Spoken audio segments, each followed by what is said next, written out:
전쟁으로 인해 죄 없는 목숨들이 사라지는 안타까운 일이 이어지고 있습니다. 현재 우크라이나는 주변국들의 지원으로 무기를 제공받으며 버티고 있는데요. 그런데 최근 독일 매체가 게파트 자주대공포 50대를 우크라이나에 제공할 준비를 하고 있다고 전하며 전황은 급격한 반전을 맞이했습니다. 이 소식을 접한 러시아 군사 전문가들은 당장 우크라이나를 벗어나야 한다며 공포에 떨고 있을 정도인데요. 지금부터 독일 게파트 자주대공포 그리고 세계의 방공 기술에 대해 자세히 살펴보겠습니다. 올 3월 독일 매체 디벨트는 독일의 병기회사 KMW는 독일의 무기회사 대공포 50대를 우크라이나에 제공할 준비를 하고 있다고 밝혔는데요. 우크라이나는 러시아로부터 공중포격을 시도 때도 없이 받고 있기 때문에 독일의 이번 지원은 우크라이나에게 앞으로 큰 도움이 될 것으로 전망됩니다. 대공포는 공중에서 쏟아지는 공격을 방어하기 위해 지상이나 선상에서부터 발사하는 타입의 대포를 말합니다. 과거 오랜 전쟁에서 많이 등장했고 영화 등의 매체로도 자주 접할 수 있는 병기인데요. 애초에 대공병기의 개발은 비행기가 처음으로 효과적인 병기로서 기용된 1910년에 시작돼 그 역사가 깊습니다. 당시 대공포의 방식은 제1차 세계대전에서는 구경 90mm 정도까지의 야포를 거의 수직으로 발사할 수 있는 설계로 만들어져 대공용으로 사용되었습니다. 다만 당시의 기술로는 명중률이 그다지 높다고 할 수 없었죠. 하지만 지금까지 다방면에서 그 기술이 발전되어 왔습니다. 특히 전간기에는 고속이동하는 항공기 등의 목표의 포탄을 정확하게 겨냥하기 위한 측정기, 탐조 등 시한신관 같은 기구가 개발되며 그 성능이 크게 업그레이드 됐습니다. 그 후 제2차 세계대전에서는 본격적으로 속사식이나 자동식의 대공포를 도입했습니다. 그리고 레이더를 사용한 목표 추격, 목표에 가까이 다가가면 폭발하는 전파 방식의 소형 근접신관이 개발되었죠. 일본은 이 근접신관으로 인해 미군으로부터 엄청난 피해를 받기도 했는데요. 제2차 세계대전 중 미군이 사용한 근접신관인 VT-신관은 주로 대구경 대공포 탄환으로 사용되었습니다. 1939년에 방공망을 강화하려던 영국에서 개발된 VT-신관은 2차 대전 기간 중 해군용으로 3호 6인치 육군용으로는 90mm, 120mm와 105mm, 155mm 등이 개발됐습니다. 지금 기준으로 보면 신관 껍데기 자체가 일종의 안테나 역할을 하는 매우 단순한 구조로 그 당시에 그리도 비쌌던 첨단 부품인 진공관을 포탄 하나하나에 다 집어넣었다는 점이 인상적입니다. 21세기로 치면 포탄 한 발 한 발에 값비싼 군사용 CPU를 넣은 것과 같은데요. 당시에 일본 제국 역시 그 유명한 야마토 정신으로 어떻게든 비슷한 걸 만들긴 했지만 막상 만들고 보니 답이 안 나오는 가격 탓에 생산 같은 건 무리라고 판단해서 보류하고 맙니다. 그야말로 미군만이 가능한 사치와도 같은 병기였죠. 현대의 미군은 지금도 비슷하게 첨단 부품이 잔뜩 들어가는 물건을 만들어 쓰고 있습니다. 6인치의 경우 실제로 대공 사격에 쓰기 어렵다는 평가를 받아 대함, 대지 공격용으로 주로 사용되었습니다. 공격 시 노출된 적의 인원과 비장갑 시설을 파편으로 파괴하는 것보다 함선의 철제 장갑과 구조물, 단단한 지상의 벙커 등 시설물에 직격탄을 꽂아 넣어 파괴해야 하는 경우가 더 많았기 때문인데요. 이 문제가 해결된 것은 2차 대전 종전 후에 2연장 6인치 포탑을 장비한 우스터급 경순양함이 배치되고 나서였지만 얼마 안가 대공 미사일의 시대가 열리는 바람에 조기 퇴역하게 됩니다. 그 후 급강압 폭격기나 저공 공격기에 대항하기 위해 스웨덴의 보포스사가 개발한 40mm 포가 영미군들 사이에서 폭넓게 쓰여졌습니다. 보포스 기관포는 900g 고폭탄을 포구 초속 900m/s로 발사할 수 있었으며 연사 속도도 분당 120발 정도로 상당히 준수한 성능을 지니고 있기 때문에 지금까지도 대공포로서 그 이름을 날리고 있습니다. 함선에서 사용되는 경우 일본 해군이 씨가 말라서 대함보다 대공 전투가 중요해진 대전 말기에는 구축함급에서 아예 5인치 함포를 드러내고 주포 마운트에 이것을 설치하기도 했고 순양함 전함급은 도크에 들어가는 대로 그냥 도배를 하게 됐습니다. 다시 말해 대전기 미군 함선이라면 이게 꼭 들어있었다고 봐도 무방합니다. 포클랜드 전쟁에서는 HMS 페어레스호가 전무후무한 기록을 세웠는데 아르헨티나군의 A4를 구닥다리 대공포로 격추시킨 것이죠. 보포스 기관포 역시 대공 미사일이 발달하면서 사실상 대형 전투함의 대공포로는 더 이상 사용되지 않고 있습니다. 제2차 세계대전에 들어서는 명중률을 높인 자주대공포가 등장하게 되었습니다.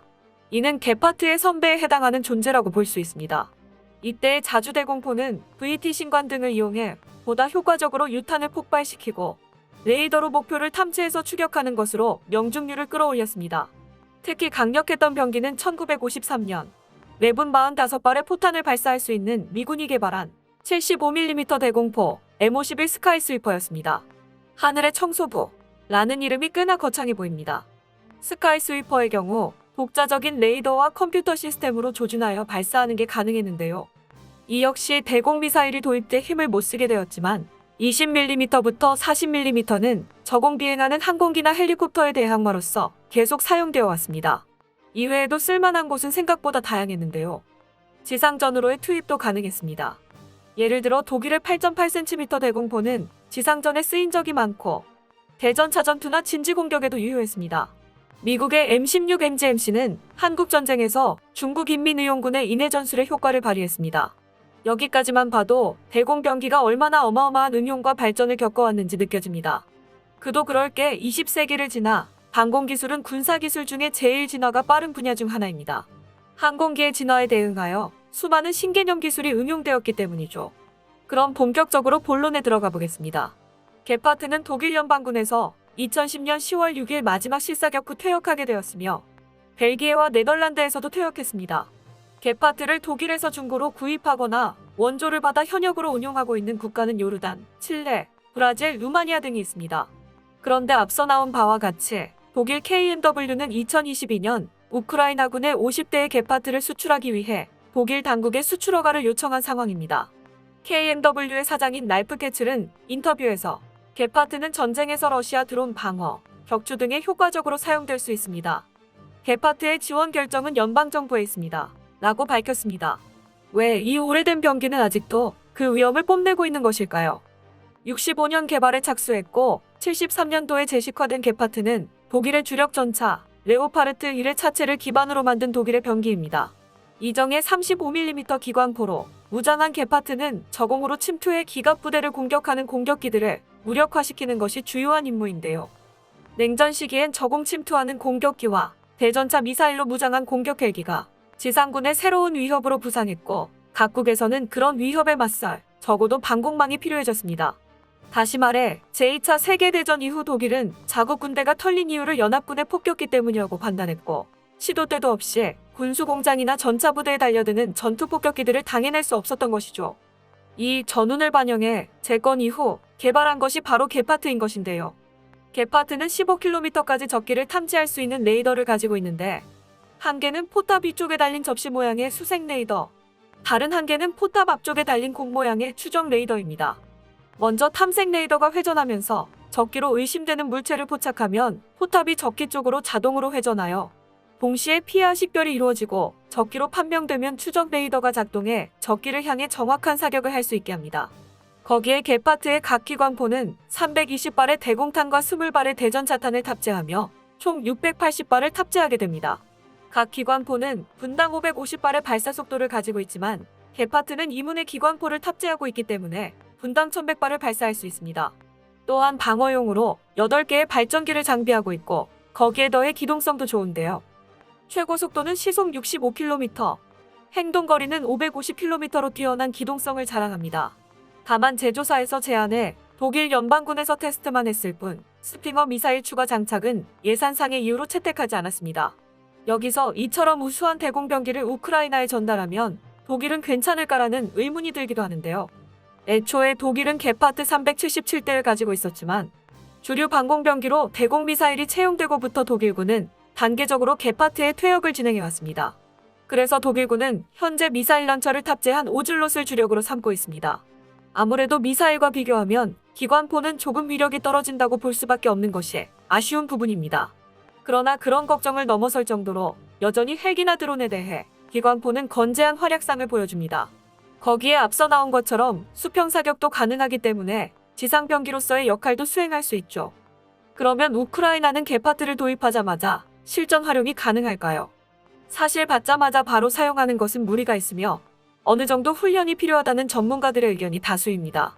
대공포는 비록 대공미사일의 무처 역사의 뒤안길로 사라지고 있다고는 하지만 아직은 미사일과 함께 힘을 합쳐 운용하기에 충분한 힘을 지니고 있습니다. 서로의 약점을 극복할 수 있기 때문이죠. 또한 가격도 저렴하며 방해 전파의 강한 점, 탄환이 상대적으로 빠른 점이 대공포의 매력입니다. 전 세계인들의 노력으로 엄청난 발전을 보여준 방공기술. 앞으로 또 어떤 새로운 기술이 탄생할지 흥미로운 부분입니다.